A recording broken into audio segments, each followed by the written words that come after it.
काल जिथं आपण थांबवलं होतं त्याच्या पुढचं आसन होतं भारद्वाजासन. भारद्वाजासनामध्ये आपल्याला अपेक्षित आहे ते म्हणजे वज्रासनातून आपल्याला फक्त पाय बाजूला घ्यायचे आहेत. भारद्वाजासन प्रकार 1 याच्यामध्ये. आणि उजवा जो हात आहे आता हा डाव्या मांडीच्या डाव्या बाजूला आपल्याला टेकवायचा आहे आणि डाव्या हाताने आपल्याला दंड पकडायचा आहे या स्थितीमध्ये.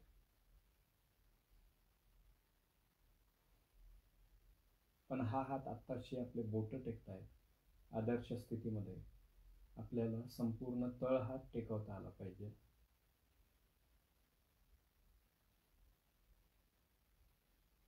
संथ संपूर्ण श्वसन.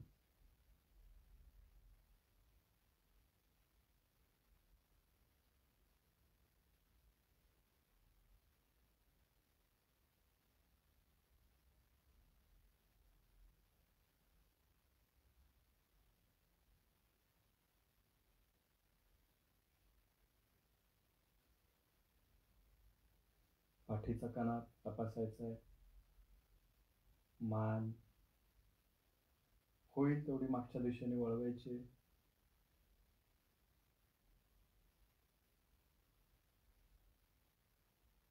संथ संपूर्ण श्वसन.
संथ संपूर्ण श्वसन.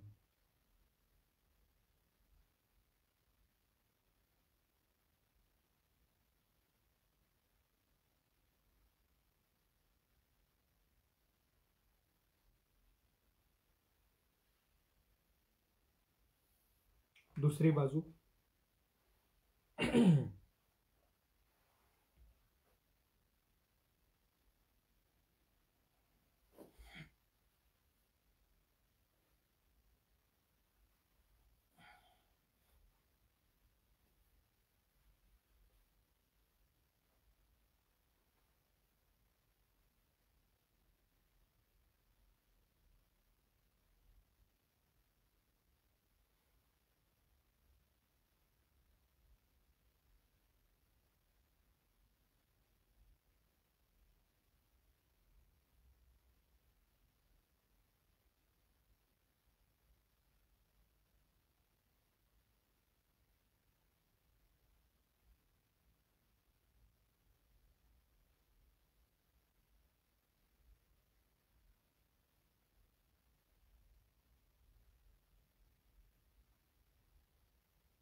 पाठीच्या कण्याला जो भाग मिळतो तो, त्यामुळे लंबर म्हणजे खालचे जे पाठीचे कण्याचे जे स्नायू आहेत त्यात लवचिकता निर्माण होते.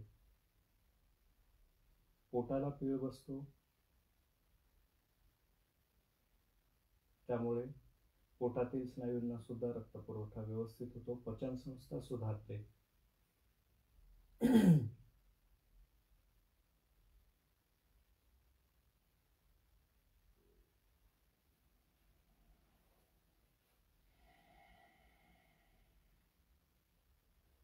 यानंतर आपण याच्याच पुढच्या पण थोडस अधिक फायदे देणारं आसन, त्याचं नाव आहे मरीच्यासन.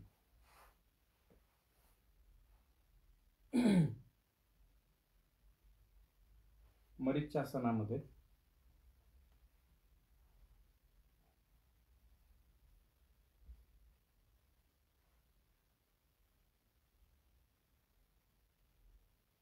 डावा पाय सरळ, उजवा पाय इथे. नंतर डाव्या हाताच्या कोपऱ्याने उजव्या गुडघ्याला आपण ताणतोय, शरीराच्या दिशेने ओढतोय आणि उजवा हात आपण इथे बाजूला ठेवलेला आहे. या स्थितीमध्ये पाठीच्या कण्याला अधिक वेगळ्या पद्धतीने ताण बसतोय.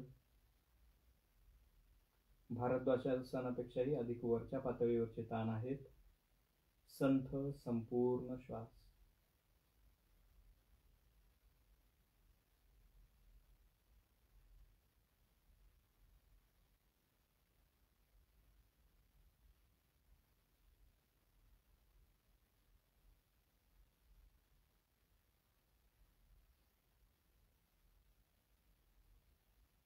संथ संपूर्ण श्वसन.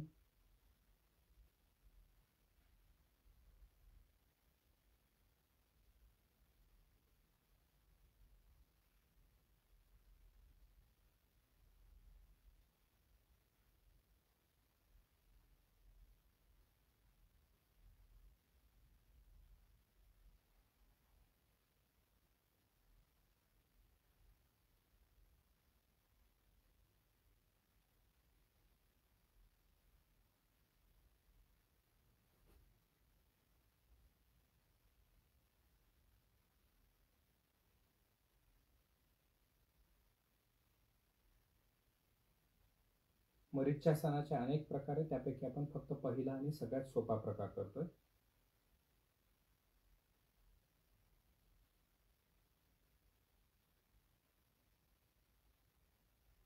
संथ श्वसन.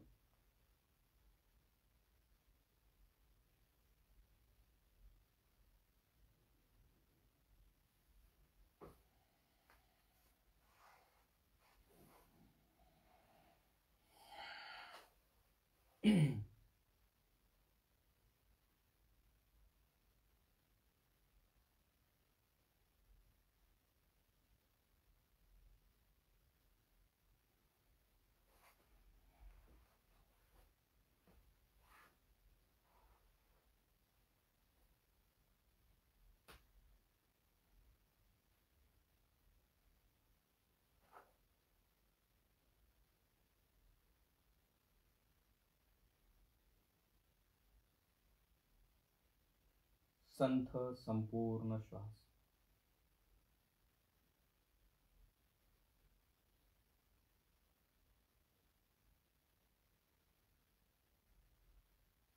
जास्तीत जास्त मागे वळून पाहायचंय.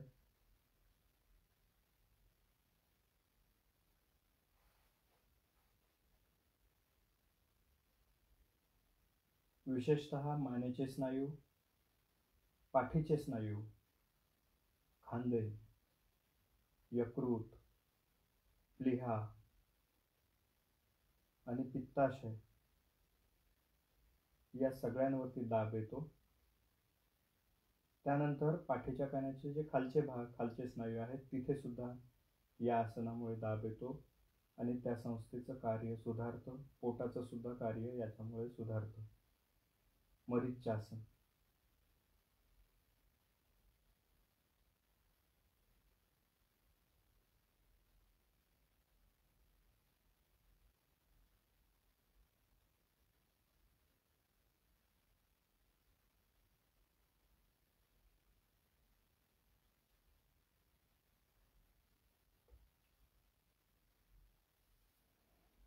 याच्या पुढचे जे आहेत आसन, त्याचं नाव आहे अर्धमच्छिंद्रासन. अर्धमच्छिंद्रासन करताना मरीच्यासनापेक्षा अधिक प्रगत पातळीवरचे फायदे अर्धमच्छिंद्रासनामध्ये मिळतात. तणाव आपण अधिक गोळा करतोय. डावा हात, डावा पाय उजव्या बाजूला, उजव्या पायाची घडी आपल्याला करायची आहे आणि त्यानंतर उजव्या हाताने डाव्या पायाचा अंगठा पकडायचा आहे.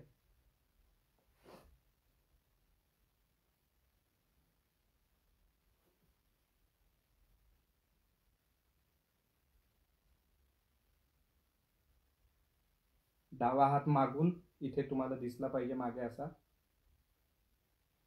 शरीराला चिकटून ठेवायचा आहे. संथ संपूर्ण श्वसन, अर्धमच्छिंद्रासन.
अर्धमच्छिंद्रासन सोडायचंय.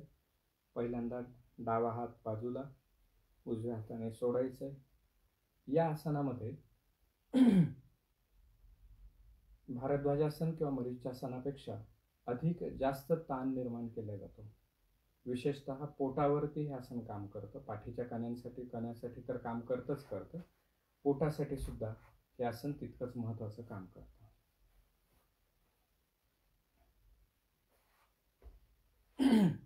उजवा पाय डाव्या पायाच्या डाव्या बाजूला,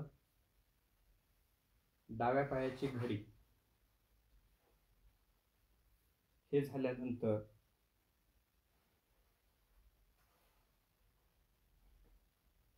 खरं पाहता जायला पाहिजे, परंतु जो डाव्या बाजूला L2 आणि L3 जे डिस्लोकेट आहे त्याचा परिणाम अजूनही असल्यामुळे ते इतक्या सहजतेने जात नाही. परंतु प्रयत्न आपण करत राहणं एवढंच आपल्या हातात आहे.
पोटावर पडणारा ताप अर्धमच्छिंद्रासनामध्ये अधिक वरच्या पातळीवरती जातो आणि त्याचा परिणाम म्हणून पोटाचं आरोग्य आणि पाठीचं आरोग्य या दोनही गोष्टी त्यात सुधारतात.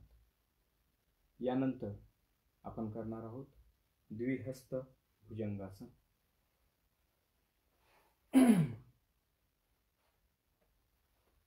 द्विहस्त भुजासन याच्यामध्ये आपण काय करतोय, आपले जे हात आहेत मांडी आणि पोटरी याच्यामध्ये आपण नेतोय.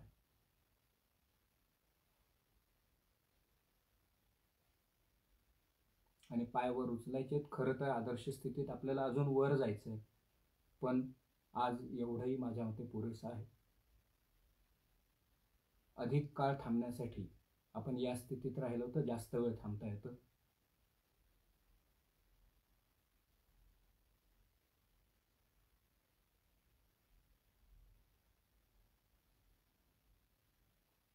व्यायामशाळेमध्ये जाऊन साधनांचा वापर करतो. इथे कोणत्याही साधनांचा वापर न करता आपलं संपूर्ण वजन जेव्हा आपण आपल्या दंडावरती मनगटावरती जेव्हा आपण उचलून धरतो, त्यावेळी या स्नायूंची ताकद आपोआप वाढायला सुरुवात होते.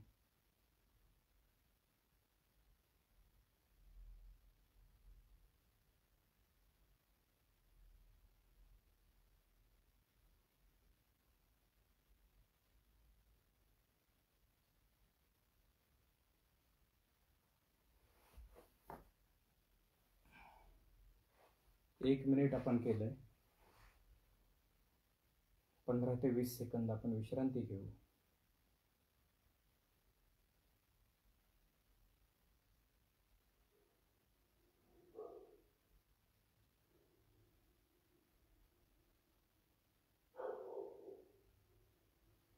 याच्या पुढचं आसन आहे द्विहस्त भुजासनानंतर भुजपीडासन. आसनामध्ये फक्त थोडेसे व्हेरिएशन्स आहेत, परंतु होणारे फायदे अजून जास्त होतात, कारण यात आपण पाय जवळ घेतल्यामुळे पोटावरती दाब पडतो. त्यामुळे पोटाचे जे स्नायू आहेत त्याच्यासाठी आपल्याला अजून फायदा होतो.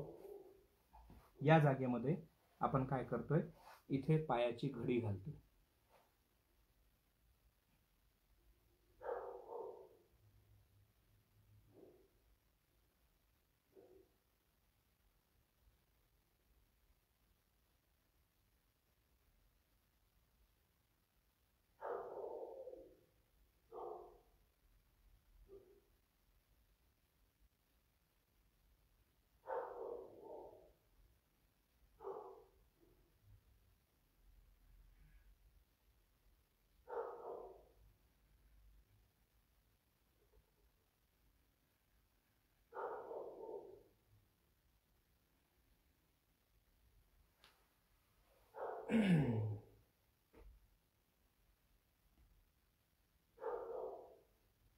भुजपीडासनानंतर असंच आपल्या मनगटाचा कस लावणारं जे आसन आहे त्या आसनाचं नाव आहे मयूरासन. मोर जसं विषारी सापांना सुद्धा खाऊन पचवतो, तशीच ताकद मयूरासनामध्ये निर्माण होते. आज माझ्याकडनं मयूरासन होणार नाही, तुमच्याकडनंही अपेक्षित नाही. मागच्या आठवड्यात का जमलं होतं, या आठवड्यात का जमत नाही, त्याचे कारण पूर्ण वेगळे आहे. परंतु मयूरासनाच्या स्थितीमध्ये जाऊन किमान जास्तीत जास्त वजन आपल्या हातांवरती घेणं, मनगटावरती घेणं, ज्यामुळे ह्या मनगटाची ताकद, दंडांची ताकद आपोआप वाढायला लागते. कारण आपण वेगवेगळ्या स्थितीमध्ये हे ठेवतो आणि त्या वेगवेगळ्या स्थितीतील स्नायूंना आपल्या शरीराचं संपूर्ण वजन उचलण्याची क्षमता ज्यावेळी निर्माण होते, त्यावेळी आपोआपच दंडामध्ये जोर येणं हा प्रकार घडायला चालू होतो. मयूरासन, पद्ममयूरासन, हंसासन हे तीनही आसनं सारखेच आपल्याला निकाल देत असतात. विशेषतः पोटाचे स्नायू नंबर 1, नंबर 2 म्हणजे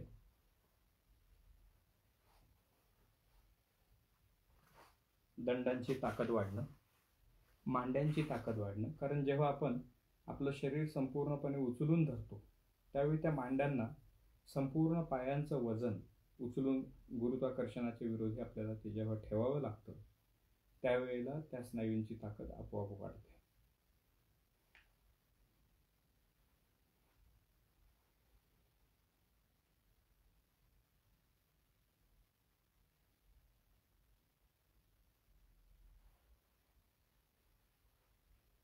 या जागेवर आपण जास्तीत जास्त वजन हातावर घ्यायचंय.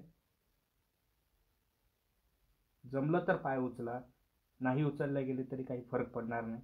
आज मला जाणवतं की आज उचलल्या जाणार नाही, मी पण प्रयत्न करत नाही. पायावर असणारं वजन हे जेमतेम 4 किलो सुद्धा नाहीये.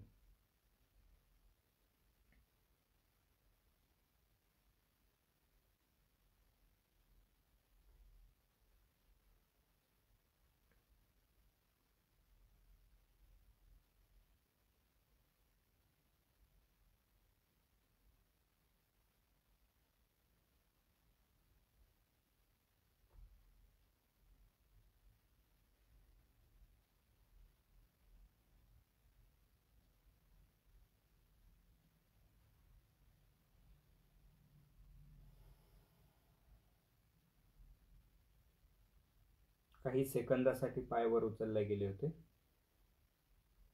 ते केलं नसतं तर अधिक काळ पण करू शकलो असतो. परंतु या जागेमध्ये तुम्हाला जो बदल जाणवत असेल तो बदल काय आहे की हाताच्या कोपऱ्याचा दाब हा संपूर्णपणे बरगड्यांच्या खाली, छातीच्या पिंजऱ्याच्या खाली जेव्हा येतो, इथं असणारं यकृत, पित्ताशय, प्लीहा आणि जठर या सर्वांवरती दाब येतो. आणि सर्वांवरती दाब आल्यानंतर त्या ठिकाणी होणारं रक्ताभिसरण आपोआप वाढायला सुरुवात होतं. हा त्यातला महत्वाचा फायदा. यानंतर पद्मासन घालायचंय.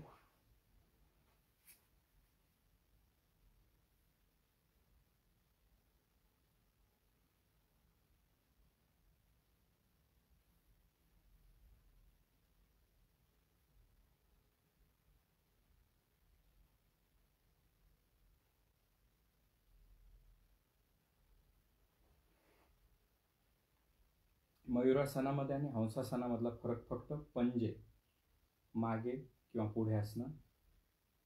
मयुरासन आणि पद्ममयुरासनामध्ये करंगळ्या एकमेकांच्या जवळ असतील, हंसासनामध्ये त्याच्या विरोधी असेल.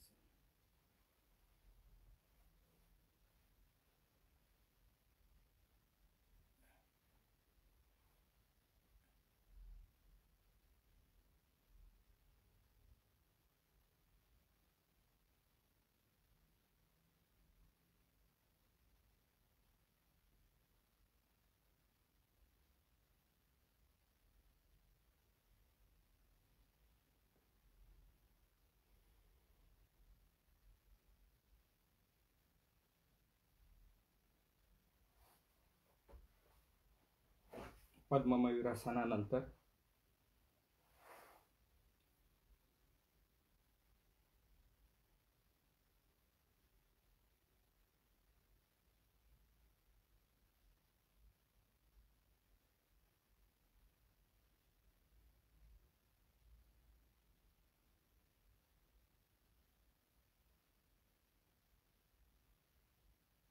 आपण करणार आहोत हंसासन.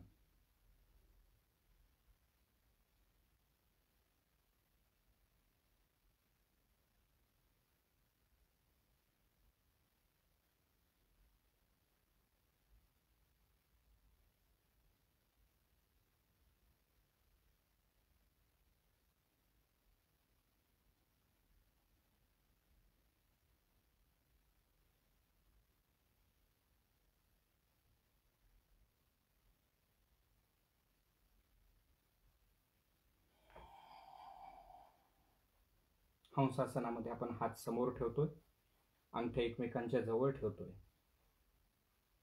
इथे सुद्धा आपल्याला खरं तर मयुरासनासारखे पायावर उचलायचे, पण आज ते न करता आपण जास्तीत जास्त या स्थितीत थांबण्यासाठी वजन किती उचललं जातं याचं जर बघायचं असेल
सुरुवातीला साधारणतः 5-5.5 किलो वजन बोटांवर होतं.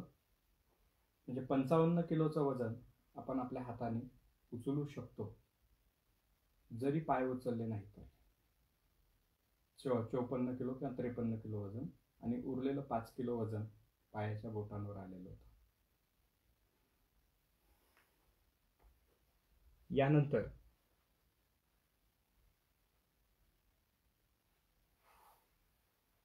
आपण करणार आहोत वशिष्ठासन.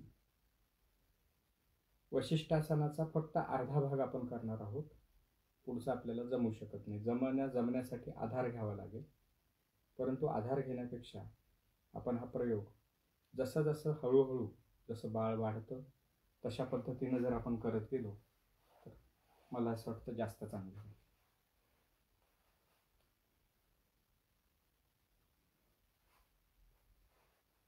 वशिष्ठासनामध्ये सरासरी मी ते करून पाहिलं, 58 किंवा 59 किलोपैकी 47 किलो वजन या एका हातावर येतं आणि उरलेलं वजन तिथं येतं.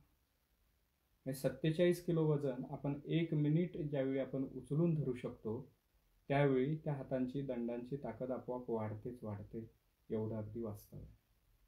म्हणून जेव्हा आपण हे आसनं करतो त्यावेळी 47 किलो वजन उचलण्याची 1 मिनिट उचलण्याची ताकद जेव्हा निर्माण होते, मग 2 हातांनी मिळून ती ताकद, तसं पाहता गणितानुसार 85 किलो जायला पाहिजे, परंतु पाठीचे कण्याचे स्नायू आणि बाकीच्याची क्षमता ही लक्षात घेता हळूहळू साधारणतः वर्षभरामध्ये आपण 50 किलो वजन सहजरित्या उचलून घेऊ शकू इतकी ताकद योगासनांमुळे निर्माण होते. आपण नेहमीच पाहतो की 2 पद्धतीचे स्नायू आपल्याला विकसित करता येतात. एक म्हणजे झटक्यामध्ये काम करणारे आणि दुसरे अधिक काळ काम करणारे. आपल्याला जाऊन कुठेही हाणामारी करायची नाहीये. पहाटे 4 वाजेपासून रात्री 10-11 वाजेपर्यंत आपल्याला प्रसन्न वाटत राहिलं पाहिजे, एवढीच आपली अपेक्षा आहे. आणि हे जर असेल तर आपल्याला त्याच्यामध्ये निश्चितपणे काही गोष्टी बघता येतील. आपण त्या करूयात, केल्यानंतर बोलू.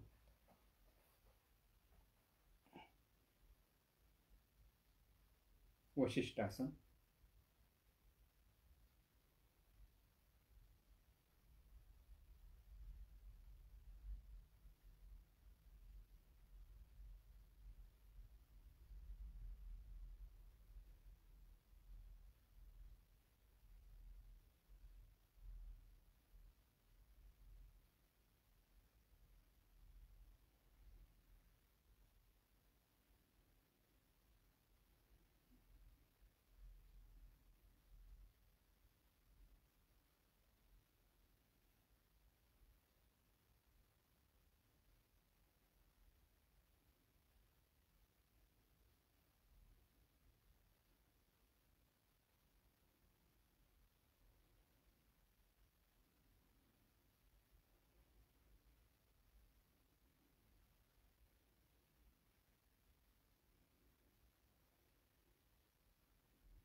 दुसरी बाजू.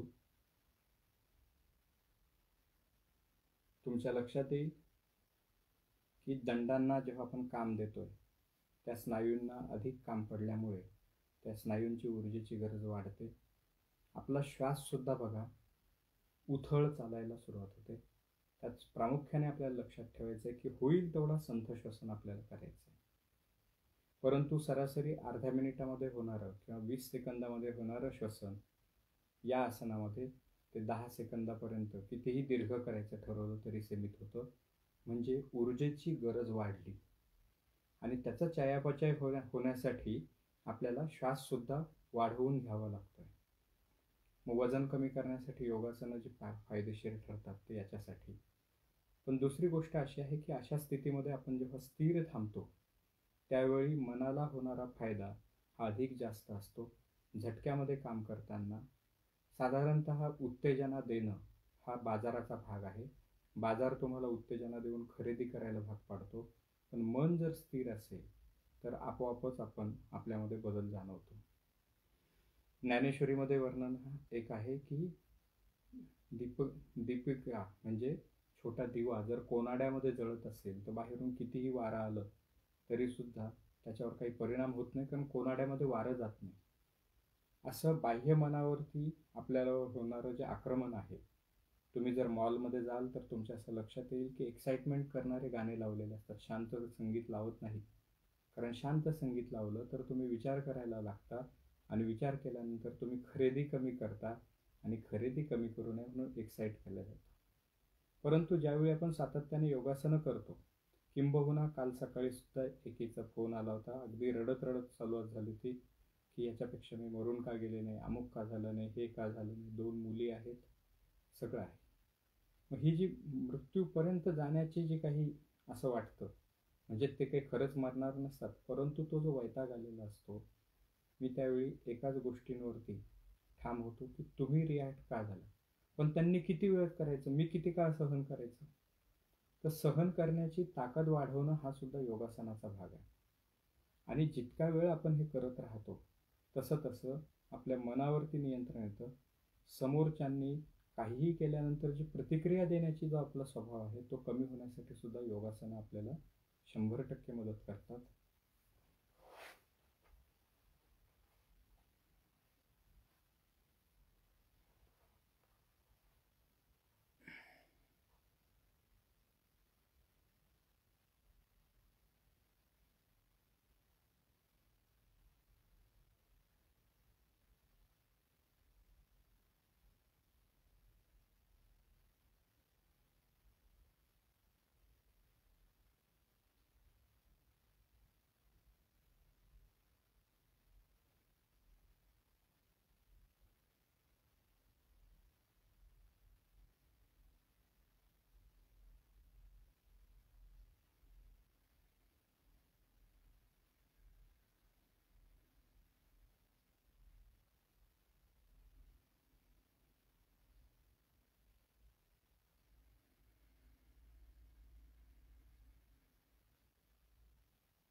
तुमच्या लक्षात आलं असेल की डाव्या हातावरती तोल सांभाळणं आणि उजव्या हातावर तोल सांभाळणं यात फरक पडलाय. फरक काय पडलाय, डाव्या हातामध्ये अतिशय सोपं जातं, अवघड गेलं होतं, कारण त्या स्नायूंचा आपण वापर करत नाही, सातत्याने उजव्या हाताचा वापर करतो, त्यामुळे उजव्या बाजूला आपल्याला ते सहजतेने गेलं. यानंतर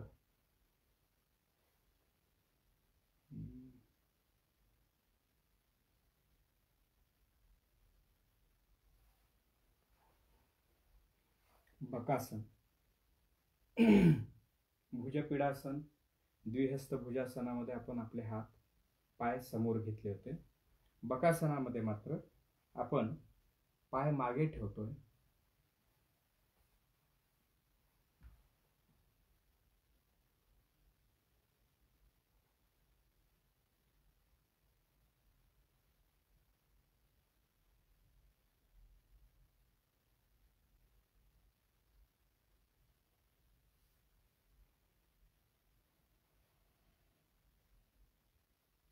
आणि शेवटचं आहे वामदेवासन.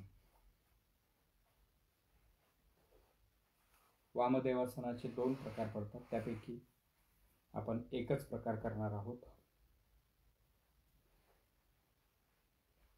आपले जे तळवे आहेत हे आपल्याला आदर्श स्थितीमध्ये छातीपर्यंत न्यायचे आहेत. आज ते होणार नाही हे मला पण माहिती आहे. मग अशी एक मराठीमध्ये म्हण आहे की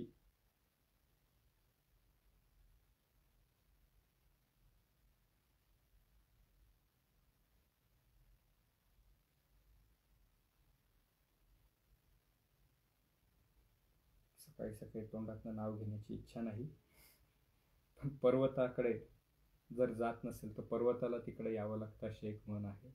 अशा पद्धतीने आपले पाय वर उचलल्या जात नाही आहेत. मग आपण काय करायचं, आपणच आपली छाती खाली न्यायची, कमरेतून वाकत आपण खाली जायचं आहे. तळहात तळपाय जे आहेत ते या स्थितीमध्ये ठेवायचे.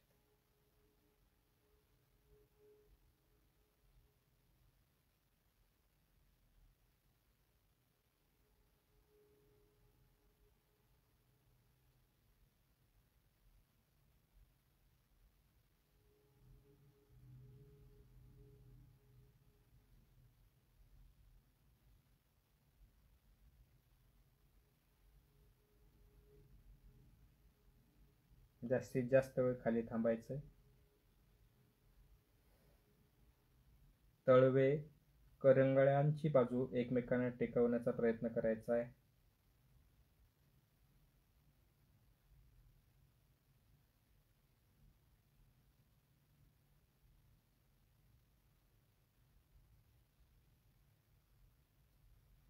यानंतर आता आपण बघूयात मागच्या आठवड्यामध्ये आपल्याला जो फायदा जाणवला होता तो म्हणजे जवळजवळ 4 इंच आपले पाय, मांड्या, गुडघ्यांचा भाग, पोटऱ्यांचा भाग, मांड्यांचा भाग जमिनीला टेकवून आपण वरच्या दिशेने उचलू शकलो बघा.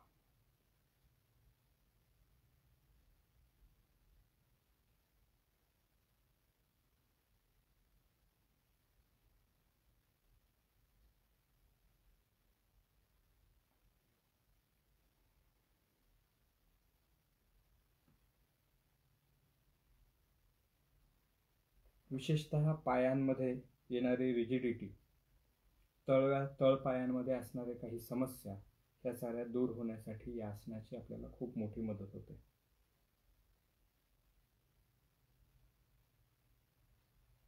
परत एकदा फक्त आपण पायावर उचलले होते, आता फक्त खाली वाकूयात.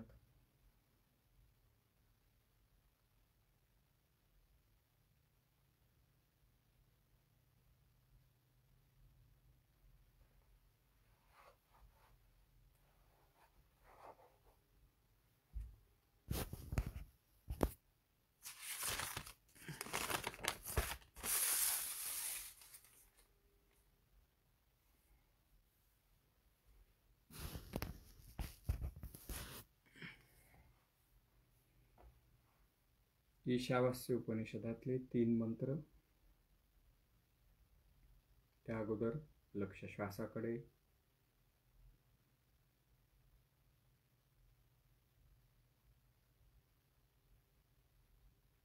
शरीरामध्ये कसं जाणवतंय की आम्ही आहोत याची स्नायू जाणीव करून देत आहेत.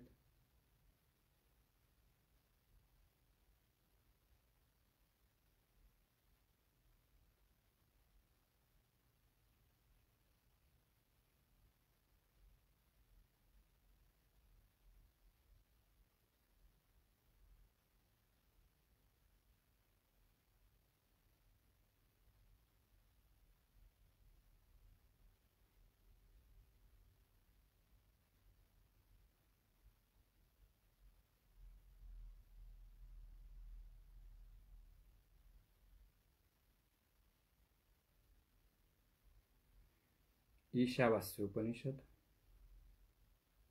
ईशावास्यम् इदं सर्वं यत्किंचं जगत्यां जगत् तेन त्यक्तेन भुञ्जिथा मा गृधाः कस्य स्विद्धनं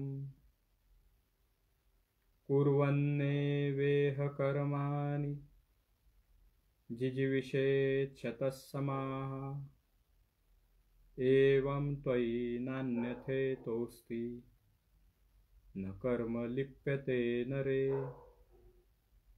असूर्यानामते लोकाः अंधेन तमसावृत्तः तांस्ते प्रेत्याभिगच्छन्ति एके चात्महनो जनः.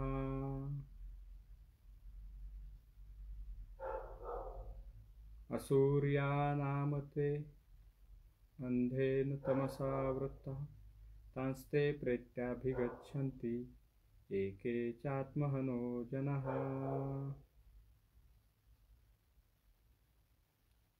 पातंजल योग सूत्र. अथ योगानुशासनम् योगश्चित्तवृत्ति निरोधः तदा दृष्टुः स्वरूपेव स्थानं वृत्ति सारूप्यमितरत्र वृत्तयः पञ्चतयः क्लिष्टा क्लिष्टाः प्रमाण विपर्यय विकल्प निद्रा स्मृतयः प्रत्यक्षानुमानागमाः प्रमाणानि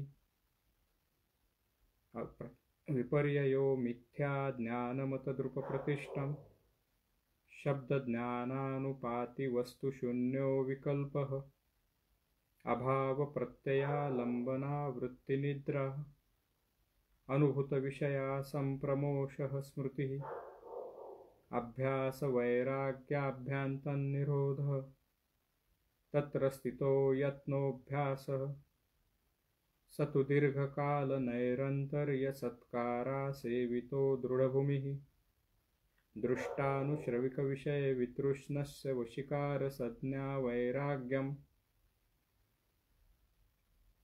तत्परं पुरुषख्यातेर्गुणवैतृष्णं वितर्कविचारानन्दास्मितारूपानुगमात् सम्प्रज्ञात विरामप्रत्ययाभ्यासपूर्वः संस्कारशेषोऽन्यः भवप्रत्ययो विदेहप्रकृतिलयानां श्रद्धावीर्यस्मृतिसमाधिप्रज्ञापूर्वक इतरेषां तीव्रसंवेगनामासन्नः